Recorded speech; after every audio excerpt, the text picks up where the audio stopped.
పోలీసులు మీకోసం కార్యక్రమంలో భాగంగా కోటాల పోలీస్ స్టేషన్ వేదికగా కొమురం భీం ఆసిఫాబాద్ జిల్లా పోలీస్ శాఖ ఆధ్వర్యంలో జిల్లా యువతకు వాలీబాల్ టోర్నమెంట్ నిర్వహించారు. ఈ టోర్నమెంట్ ను జిల్లా ఎస్పీ డివి శ్రీనివాసరావు సోమవారం ప్రారంభించారు. ఈ సందర్భంగా ఎస్పీ మాట్లాడుతూ ఆటలు శారీరక మానసిక ఆరోగ్యానికి దోహదం చేస్తాయని అన్నారు. అలాగే యువత మాదక ద్రవ్యాలు, గంజాయి వంటి నిషేధిత మత్తు పదార్థాలకు దూరంగా ఉండాలని, బెట్టింగ్ యాప్స్, లోన్ యాప్స్ లాంటి వాటి జోలికి వెళ్లరాదని సూచించారు. ఈ వాలీబాల్ టోర్నమెంట్ 3 రోజుల పాటు నిర్వహిస్తామని అన్నారు. ఈ కార్యక్రమంలో Asifabad sub division ASP Chittaranjan, Kagaznagar DSP Ramanujam, Kautala సే ముత్యం రాజు, సిఐలు రాజేంద్ర ప్రసాద్, శ్రీనివాసరావు, కౌటాల ఎస్ఐ మధుకర్, ఎస్ఐ నరేష్, ప్రవీణ్, కొమురయ్య, రాజు, సందీప్, మహేందర్ ఇతర పోలీసు సిబ్బంది పాల్గొన్నారు.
పోలీస్ మీకోసం కార్యక్రమంలో భాగంగా ఈరోజు మనం కౌటాల పోలీస్ కౌటాల పోలీస్ నిమిషంలో మనం ఈరోజు వాలీబాల్ కండక్ట్ చేస్తున్నాము. ఇది దినవ్యాప్తంగా మనకు కండక్ట్ చేస్తున్నాము. దీనికి దాదాపు 65 టీంలు వచ్చాయి.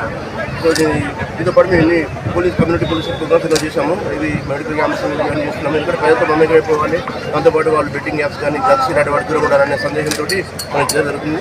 దీంతోపాటు ముందు ఇదే కార్యక్రమాలు కాకుండా ముందు మనం ఉద్యోగం మీద అట్లాంటి కార్యక్రమాలు కూడా తీసుకున్నాము. అవన్నీ తీసుకొని ప్రజలతో మమేకమైపోయి వాళ్ళు ఎటువంటి సందర్భంలో ఎక్కువ వైపు మాట్లాడకుండా చెడు పరిస్థితి కాకుండా చెడు యాప్స్ చూడడం కానీ బెట్టింగ్ యాప్స్ దూరం ఉంటారు. అట్లాంటి కార్యక్రమాలు కొనసాగిస్తున్నాం.